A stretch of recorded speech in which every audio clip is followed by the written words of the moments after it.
Rob's Top 50 Board Games 2014. Rob's Top 50 Board Games 2014. Hello and welcome to Rob's Top 50 Board Games 2014, and it is finally the top 10. Down to one! Yeah, I've even pressed record. It's the top 10. Down to one! Hello and welcome to Rob's Top 50, and it is time for the top 10. To one! Down to one. And I'm joined here by, once again, my director, closing out this wonderful series. My director, my daughter, Hope, their 7 years old daughter. Come on now! Top 10 board games of all time. Are you ready to see this? Basically, We'll do more. listen, everything you... Listen. Oh, cut! He's fluffing it. Cut! At number 10 on the list, let's go straight into it. At number 10 on the list, it is Tales of the Arabian Nights. Oh, I love that! You love that, didn't you? I love that. Can I explain a wee bit? Yeah, explain a wee bit, on you go. There's like this down on this book, either bad things happen to you or either good things happen to you, and sometimes you can get trapped or sometimes something good's happen, and at first you're slaves and you'll get these wee things what are cards, and it's your story, so you look at it and you read the story and you need to end up with that, and then you go then once you've done it, you're the winner. I'm joking. That was a really good explanation. Hope just explained it beautifully there. It's a storytelling game where you have to move around the map, having an adventure really, and you have loads of encounters. There's a big storytelling book where you encounter lots of different people, lots of different places, and you have to choose how you want to behave. My dad. That's me, my dad. Me. Me. You had a wife who you saved from a giant snake. You cut its head off, and then you met another girl who kept following you. Then she eventually found out that you didn't like her, and she said She made me into a slave, didn't she? Yeah, and she said you can spend your time cleaning up my stables. And that's how great Tales of the Arabian Nights is, my number 10. At number 9 on my top 10 is a magical little game. I love magical games.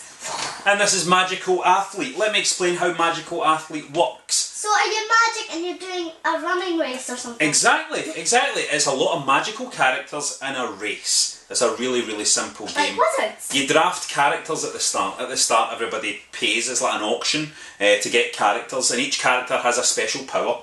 And then when the race starts, all you really do is you roll dice, and it's a rolling move. You just move your character that many spaces as you race around the board. But it's the special powers that make it amazing. You get witches that can cast spells on people as they pass. You get centaurs that can kick other players backwards as they pass them. You've got a centaur as like a half horse, half man. Yeah, it's it. And they all have different special powers, man. The game is crazy. This game is going to make you laugh a lot when you play it, because it feels like, is this it? We're just rolling some dice and moving characters around, just a race, just like who can get to the end of the track first, Candyland style thing. But it isn't like that at all. It's all about the characters you draft. It's all about the special powers they've got. Cast spells on it and all those. Yeah, like characters can kidnap other characters and pull them back to their space and stuff like that. We'll be back in a minute. The cat's wanting The cat's wanting it. Sorry about this. We're so sorry about this. Don't see this in HBO, do you? At number 8 is probably one of the most sophisticated, deep, spectacular, amazing board games you'll ever play. A game that when you set it up, your mind will be blown by the possibilities in front of you. A game that you can happily play solo. And there'll be another that I don't play. Yeah, because it's really hard. It's a complicated game. It's certainly not a game for kids. It is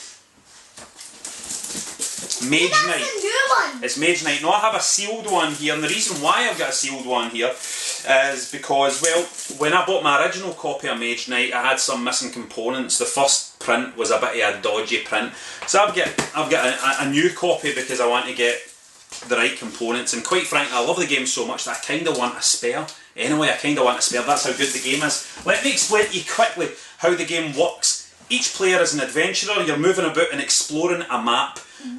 But it's amazing. I mean, you're meeting baddies. You're going into wee caves and finding baddies and finding them, and you do that with a kind of almost. And when you're putting it, someone's standing up on the couch and going like this. That's you. What, standing up on the couch and waving Remember, the sword? you done that in Arabian Nights. Yeah, that was Arabian Nights. That was Arabian Nights, but you do that in Arabian Nights. You know, sometimes I get a bit carried away playing Arabian Nights. But Mage Night is a thing where you have to sit at the table and you have to really focus and concentrate, because every move is like a puzzle. Movement is, there's card play to move you, there's card play to fight, there's card play to... Is there a single game without cards? Is there a single game without cards? Yeah. There's loads of games without cards. There's one there, Arima, which is a great game, doesn't have cards. Chess doesn't have cards. Yeah, it's like a kind of animal chess. Anyway, sorry, we're getting there, sorry. Mage Night. Cards to do... Sorry, I'm such a chatterbox. You're not a chatterbox, it's fine. You're the director, you're allowed to do this. Cards are used for everything, for movement, for battle, for conquering towers. The game is like a puzzle. It plays really long, it feels quite epic and stuff like that. The rules are quite hard to get used to, but my god, Mage Night is a game that will reward you so much and you'll be blown away! You'll be blown away by how intelligent and amazing and brilliant the design is, because you're like, man, with this hand of cards, this wee deck of cards and this hand of cards, and this little character here, I feel as if there's just a world of possibilities in front of me. It feels like a PC game, a PC kind of RPG adventure game. What does that mean? On a table. PC, personal computer, a computer, it feels like a computer PS4, game. It feels like a no, don't say PS4. Don't say PS4 on this website. PC she means. PC. Why not? My number 7 game is Cyclades. Now Cyclades is an amazing game where each player has an army on a map. It's islands of Greece. It's mythology. There are gods. There are Greek gods. There are Greek monsters and stuff like that. You vie for the blessings of the gods, and then you use those blessings to move your armies to recruit big monsters. Basically, it's a conquest game where you build temples, you attack each other, you use Pegasus to fly from one island to another. You use the Kraken to attack the ships of the enemy players. The game is incredible. It's beautiful looking. Dad, it has. you're needing a toilet because you're dancing about. I'm just excited. That's why I'm not needing a toilet. I'm just excited. It has an expansion called the Hades expansion, which brings Hades into the game, and then you get the undead and stuff like that. It's this game is just, it's so rich and so colourful and so much fun. Listen, I need to move on. That's Cyclades. It is a beautiful, beautiful game. One of my favourite games of all time, obviously. So high up on my list.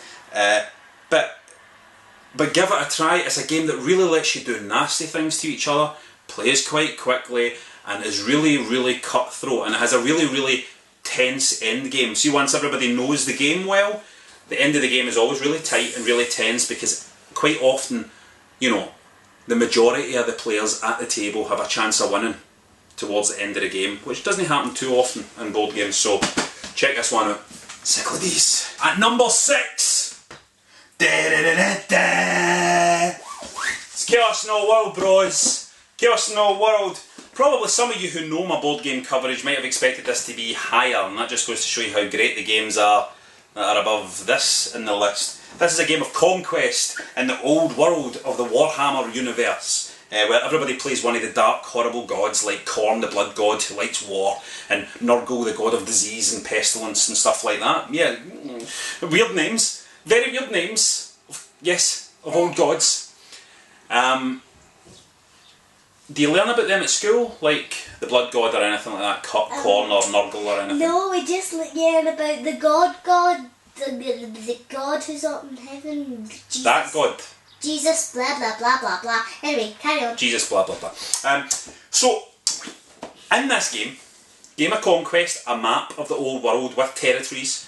And what you want to do is you want to conquer territories and do your thing. And the cool thing about this game is that every god plays differently. So, Khorne, the blood god, he just wants to kill everybody, man. He just wants to cause death and destruction. Blood for the blood god, you know what I mean? So that's his thing. That's how he advances towards the victory as he... Stop talking about blood, I hate blood. I'm sorry, but that's it, man. Blood's key to this game. Blood is key. Blood is key to everything, really, you know what I mean? Nurgle, for example, let's take another one. Nurgle has to just slowly, insidiously kind of spread disease and pestilence. That power will grow, it will creep across the board. It's the role-playing axe. It's the role-playing axe. It's the role-playing aspect. What I'm trying to say is aspect. Aspect. It's the role-playing aspect that's the strongest part of this game. And it's that whole thing, a board game where you have to kind of learn how your character works, how that character you're playing plays and how you're supposed to play that character. That's brilliant, man. Chaos in the Overworld, a great Conquest game where everybody's at each other's throats, and the kind of game that just accelerates and gets more exciting as you play the game, and more exciting with multiple plays as well. It's a belter! My number 6. My number 5 is a game with a flaw. What's a flaw? A flaw is, there is something that's a fundamental problem with this game, but yet it's still my number 5. I think the game might be out of print now. I'm not sure what's happening with it. I don't know what is happening with this game, but what I will tell you is this. This is one of the most wonderful space conquest games ever made. It is genius. It plays so quickly and is so much fun to play, and there is no other game quite like it. It's Ascending Empires, my number 5. Get this, let me explain this to you. Hope you're ready for this. Mm-hmm. Everybody is in charge of a load of spaceships and settlers and stuff like that. And planets? Yeah, there's space. Space is there in front of you, and you have a home planet and stuff, and there's other planets. Yeah. And what you've got to do is you've got to fly your ships across the board and settle other planets, you know, and take resources from planets and grow your empire. It's, you know, you're developing an empire in this game. But here's the thing. In your turn, you can always only do one thing, really, so move super quickly. But how do you move across the board? How do you move your ship from one place to another place? You... have a guess? Move them. Just move them with your hands. How? You flick them. You flick them. Oh, seriously? You flick them. Seriously. You flick them. Your ships are on discs and stuff like that. And when you... you have to flick across the board. Now get this. Think about this. I always hear people say, oh, my fingers aren't ready. I can't get... Now think about this. Just everybody shh. Everybody think about this. Shh. Everybody think about this. It's a tense game. You're playing a board game that absolutely works beautifully well, right? Forget about the flicking for a minute. But you're in the lead, right? It's been stressful, you're towards the end, you've got some important shit you need to do, you need to do a couple of wee things that are just going to get you over the wire to win the game. You want to make some last ditch assault on another player, and you have to have the steel within you to flick right across that board and make that attack work, to get yourself in just the right position to make that attack, to hit that right disc at the right time. Man, this dexterity element that's also in this just makes this like nothing else you've ever played. It is fantastic. The problem, the flaw that I was talking about, is really a production flaw. When you put the board together, there's often wee ridges between. It's like puzzle pieces, the way the board goes together, and there's often wee ridges that can sometimes affect the flicking, can sometimes affect how your stuff travels across the board. As far as I'm concerned, I think it was a flaw that killed this game. They have to have space helmets. What? They have to have space helmets so they can breathe. They have to have space helmets? So they can breathe! You'd die in space if you didn't have a space helmet. You're right, you have a point. You have a point. But that production flaw I'm talking about killed this game, because it got a lot of bad word of mouth because of it, right? See, to be honest with you, just play the game, man. If sometimes your wee disc gets affected by... If your wee disc gets affected by a wee ridge or something, so what, man? Just like retake the shot or something, or just deal with it. But it's a fantastic game, and it's a shame that this wee flaw has kind of sullied its name a wee bit. I think it's incredible. That's Ascending Empires. That's my number 5. At number 4, I've got 2 games. 2 games? Whoa, Robert, you can't do that. Shush! I've got 2 games at number 4. 2 games because they're kind of the same game. The first game had a kind of small print run.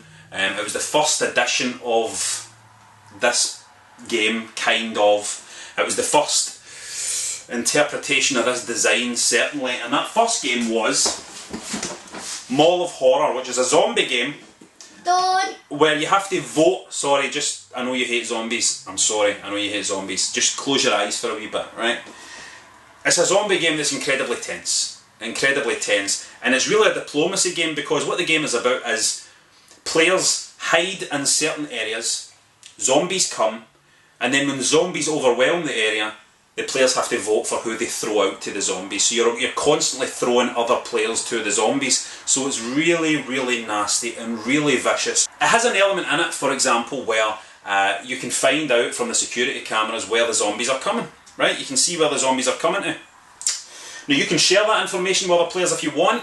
Yeah. You can lie to other players about that information if you want. Yeah. You can bargain with it. It's amazing. I've heard people screaming at each other playing this game, screaming and shouting at each other and bawling. People have fell out playing this game. It's vicious. The second edition is kind of a different game. It feels completely different. It's kind of like the big budget blockbuster version. It is City of Horror. It's also great. There's a little bit more distinction between the types of characters you're moving around the board and stuff. It's a bit more, how would I describe it? It's a bit more like a game, I would say. That one feels very kind of off the table, very diplomacy, very leave the room and whisper into each other's ears. This feels like more of a board game. Which one do I prefer? I don't know, I can't divide them.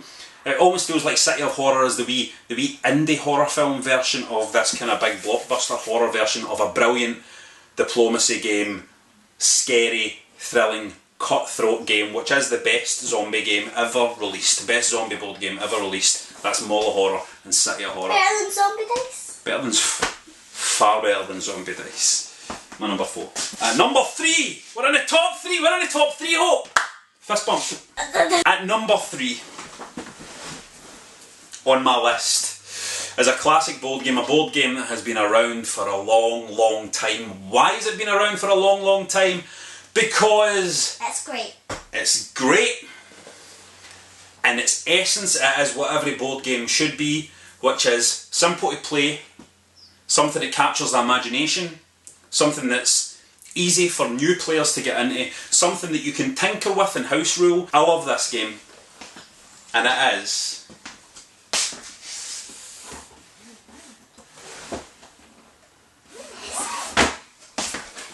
yes! Talisman. Yes, I love Talisman! Now there will be people below this right now in the comments complaining about the fact Talisman's here. They'll be saying it's just a stupid roll and move game, and those people, I'm sorry, those people need a good old slap, and I'll tell you why. Because Talisman is just fun.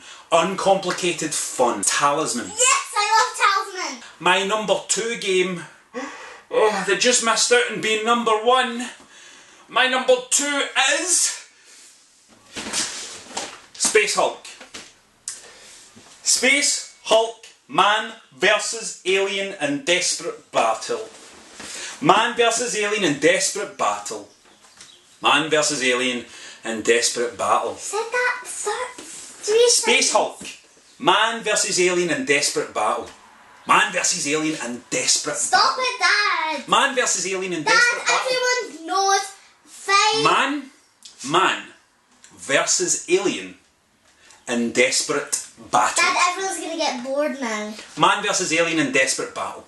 Stop, Dad. That's it. That's what Space Hulk is, a tight map. One player is a load of these Space Marine Terminators guys. One player is a load of these Gene Stealer alien guys.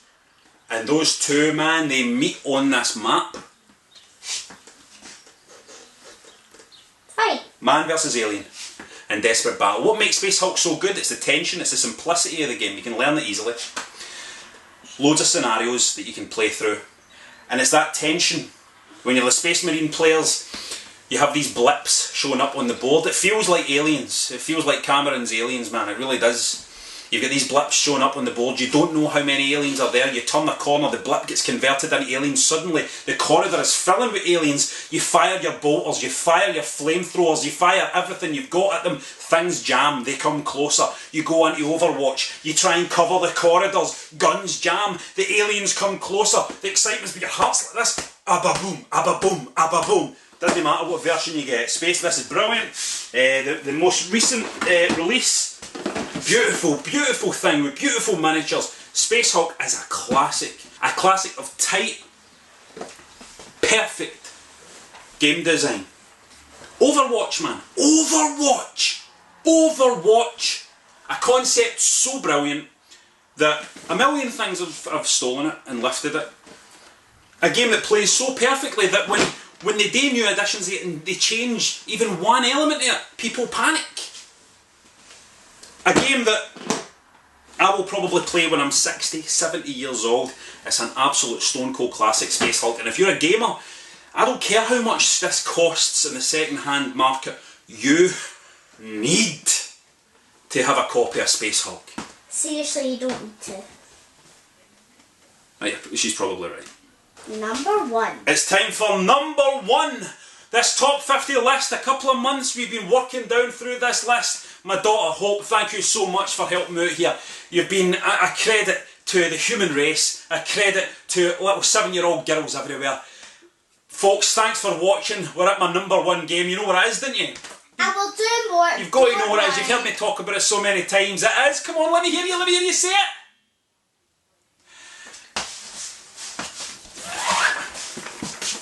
Spartacus.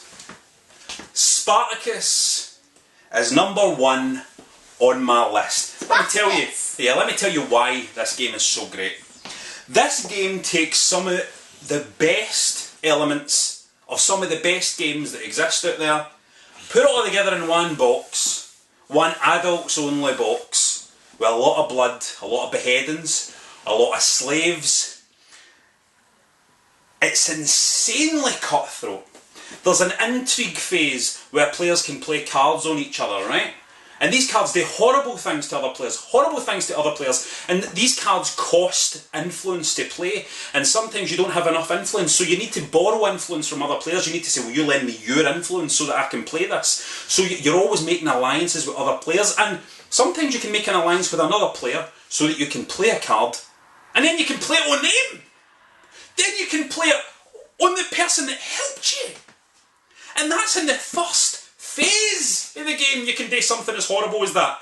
And I have seen people on turn 1 of Spartacus go ballistic and go crazy because they've been turned over in such a horrible way. And then you go to a market and you have an auction, and I love auctions in board games, and you can buy cool slaves and cool gladiator slaves that give you powers and guards and gladiators. Why are you buying gladiators? Why are you buying gladiators? Because you know what else this game does? Yeah, you've got a card playing phase. Yeah, you've got an auction phase. Do you know what else this game does? It just gives you a miniatures battle game as well at the end of every round. Yes, at the end of every round, somebody gets to hold a gladiatorial battle. Somebody gets to stage an arena battle, and gladiators get invited into the arena to fight, and you're actually playing a wee battle game with your gladiator against an opponent's gladiator. Yes, and if you're hosting that battle, when that gladiator loses, when one of the players' gladiators loses, you can choose to have him executed. You can execute another guy's best gladiator, and people start to flip out, and people start to go crazy, and grudges start to build, and the game plays on like that, with everybody desperate to just stick a knife in each other. And my God, this game shouldn't be this amazing. It's a TV show tie-in. I saw it on the shelf and I was like, man, that's going to be some hot garbage there. I played it and I was like, this game was sent from heaven specifically for me. Because it's got everything I want. It's got that cutthroat thing. I love games where you can stab each other in the back. I love games where everybody's shouting and laughing and screaming at the table. I love games with vicious card play. I love games with blind auctions. I love blind auctions. I love games that have miniature battles. And I mean, you listen to the things that are on my list, it's like everything I love about board games in one thing. It looks beautiful, it plays beautifully, it plays fast. There's an expansion that adds even more cool stuff into it. Spartacus is number 1 on my list. And there will be some people out there that just don't get it. I've seen some reviews of Spartacus and people going like that, huh, it's not actually that good, it's not actually that good. And I'm like, well, there is something wrong with you and the people you play with. And that maybe sounds bad, but I don't care.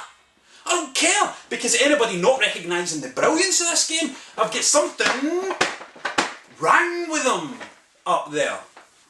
This is as exciting as a board game can get.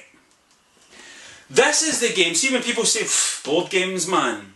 Seriously, playing board games, playing Monopoly, you're a grown man playing board games. What are you doing that for? See if you sit them down with Spartacus and they realise what's happening at that table and they're rolling dice hoping that their big gladiator's going to chop another gladiator's head off, and you can bet on the fights. I know you can bet.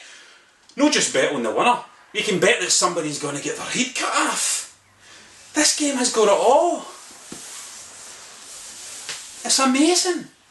And it's #1 on my list. That's all, but we'll be back.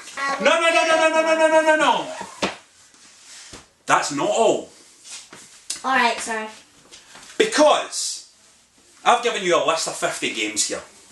Already I know there's some stuff missing off the list. Dust Tactics I kept off the list because I was like, well, it's maybe a war game now for me. And also I left Splendor off the list because I haven't just played it often enough, but my god, Splendor is good enough to be on it. And I've left One Night Ultimate Werewolf off it because, you know, I've just not had enough plays yet, but my god, it's good enough to be on it. But see, to be honest with you, see this top 50 list? It could change in 5 days, it could change in 4 days. All of these positions are very changeable, very changeable.